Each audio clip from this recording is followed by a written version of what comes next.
Welcome to I Love This Thing So Fricking Much, a podcast about passion. My name is Sophie Katz, and today I am joined by Gail, who is a writer of poetry, original fiction, fan fiction, and any other kind of writing you can imagine. They have a graduate degree in film and TV, and they regularly lecture at sci-fi and fantasy conventions. Welcome to the show, Gail. Hi, nice to be here. Nice to have you here. So here's how this works. Gail will have 3 minutes to talk about something that they love. This can be a person, place, thing, concept, activity, anything they want. Our only requirement is that he loves it wholeheartedly and wants to tell us why. Are you ready, Gail? Yes. All right. Got my timer here. Now, what do you love so freaking much?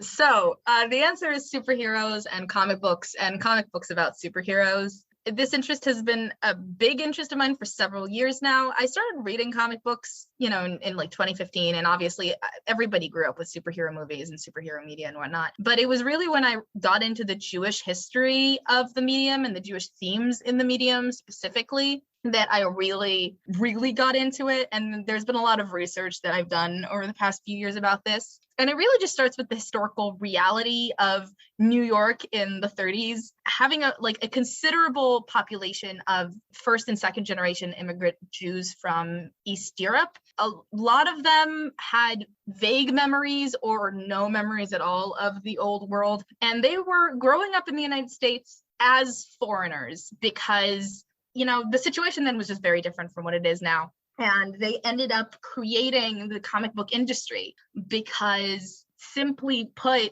there was a lot of anti-Semitism and nobody really wanted to give them any jobs. And so my basic claim is that it's not just like a coincidence that Jews created comic books and then there were superheroes. I think that the very ideas of superheroism, the way that they're presented, are inherently Jewish. I think that there's a lot of parallels, not just to like the obvious stories like the Golem, but like the sages and Abraham and figures like that from Jewish history and Jewish mythology, that the way that they're presented and the way that their values are presented are very similar to the heroism values that we find in comic books and in superheroes, which is specifically the action of it. And I know that that sounds like very obvious. Obviously, superheroes move and do stuff and save people, but like when you see Christian historical figures, they're saints. They were often self-sacrificial, they died and came back to life, the whole Jesus thing. We all know the whole Jesus thing. But instead, Superman is Moses. Instead, we have characters that are constantly motivated to change the world, which in itself is considered a Jewish value, especially in the modern age. You find a lot of post-war Jewish movements focusing on that for some reason. And I think that the historical reality of Jews having created the comic book industry and superheroes created a version of heroism that— Go ahead and finish your thought. Could not have existed unless it was Jews. Like if it was any other population who had created it, they would have been very different and unrecognizable to us. And that's the basic thesis. Okay. That's awesome. Thank you for telling us about comic books today. I'd always love to. That's exactly why this show exists. You mentioned that you began reading comics in 2015, but your interest really took off when you noticed the connection between Judaism and comic books and comic book superheroes. Do you remember what were those first comics you were reading, or that first moments that you noticed this connection? So the very first comic I ever read was Watchmen, but that didn't get me into comic books as a whole. I was really invested in the MCU. And I heard about the Deadpool movie coming out, which wasn't in the MCU. But I was like, you know what? I really like these TV shows. Daredevil had just come out and Jessica Jones was going to come out. So I was like, I'm going to check out some comics. So either Jessica Jones, the original Alias series, or Deadpool 2012. One of those was my first ever comic. And both of them are phenomenal. I was becoming more and more active in Jewish spaces online as I graduated high school around 2016. Mm-hmm. And I think it was just very natural for me to, when I'm developing this interest of mine, to look for the Jewish subtext and find the Jewish history. And people were talking about it. I feel like people have always talked about the Jewish history of comics. There's a lot of books on the subject. The other day, I got a message from my dad because his friend had heard that I'd done this lecture on this subject a few years ago. And he said, well, have you heard about From Krakow to Krypton? And I'm like, have I heard of From Krakow to Krypton? Not only did I read it way back then, I think it's one of the most shallow takes you could have on the subject. And I have extreme criticism of this book. Like, it's a good starting place because it's very shallow. Do you know what I mean? Yeah. Because it doesn't really concern itself with the actual themes of the work, but rather more like objective facts. It's a good jumping off point because, like, yeah, Spider-Man is Jewish coded because he's from New York and because he is from an area that was historically Jewish and that he uses Yiddish and he says Happy Hanukkah and all of these things. But he's also Jewish coded because, like, if you read Life's story, you see that his values align incredibly close with Judaism. The idea of responsibility in Spider-Man's comics is very Jewish because it's tied to who Peter is rather than who Spider-Man is. Very early on, the "with great power there must therefore come great responsibility" line was attributed to Uncle Ben, who must have therefore said it before he died and before Peter becomes Spider-Man. Mm-hmm. So Spider-Man's great power is not tied to his powers because Ben didn't know that he had powers. It's tied to every single person's responsibility to better the world, which all goes back to what I was saying, which is that Jewish values have less to do with sacrifice and more to do with we have to better this world now, right? Yeah, we're talking about Tikkun Olam here.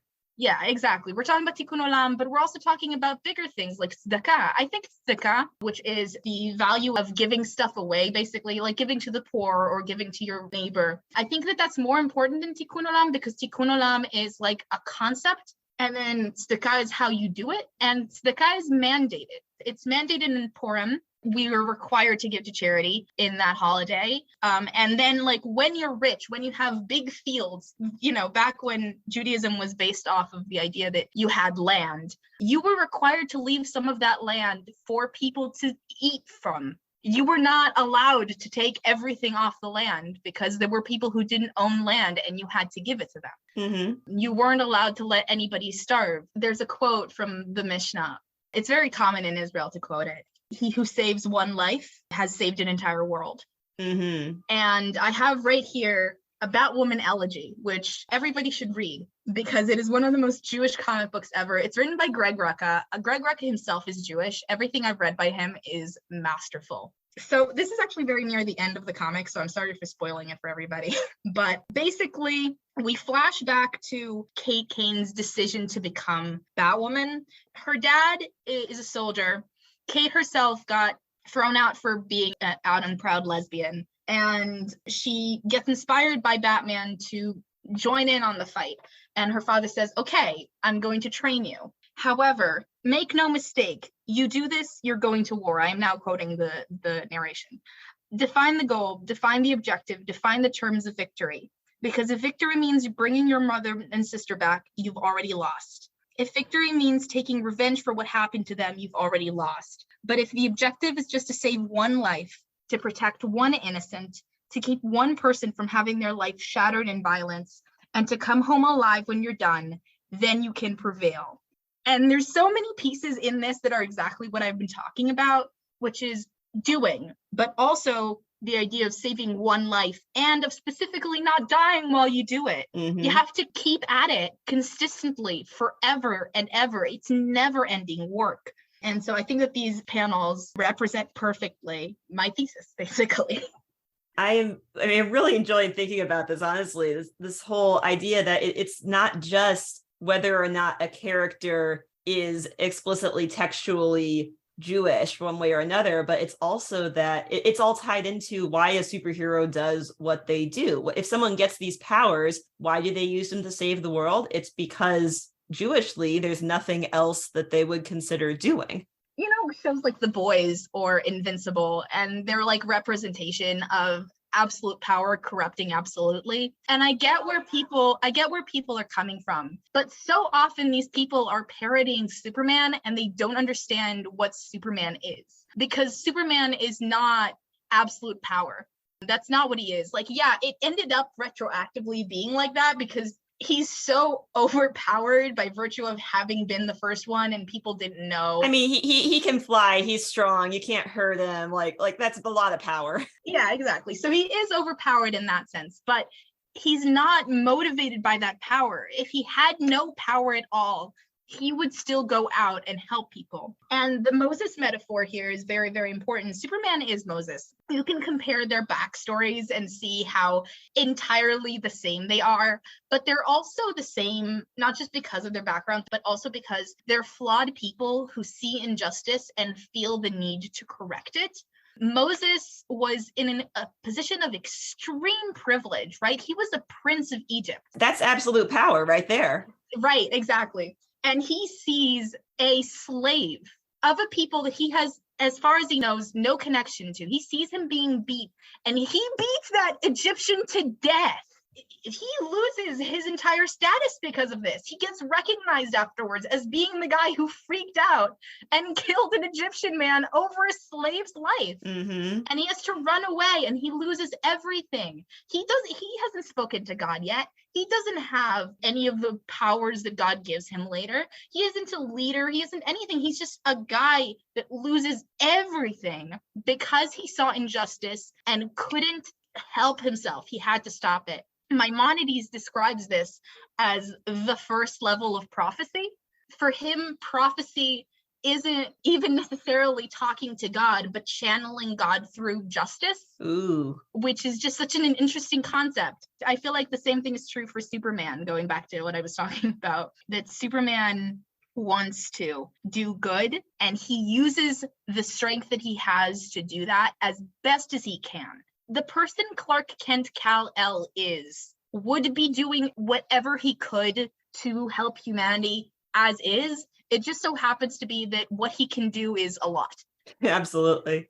I recently read the Death of Superman arc and his return and all of that. And by the way, him coming back isn't a Jesus metaphor. And I just have to say this because I don't have time to get into just how much it isn't. But because a lot of this stuff is subtext, right? When I say Superman is literally Moses, he is, but also he isn't. He's Superman, and he in himself is an iconic character. And if you're not looking for this stuff, it's very easy to put in your own ideas on what Superman is. Mm-hmm. And if you're Christian, the ultimate hero is the ultimate savior rather than the ultimate leader or whatnot. That's going to be Jesus. So no wonder that in recent years, when Jews are being phased out of leadership positions when it comes to comic books and superheroism, no wonder we get things like Hydra Cap or the Snyderverse, because people are simply not respecting what these characters are supposed to represent and what these characters should represent if they're consistent with the writing. Gail, thank you so much for telling us about something you love today.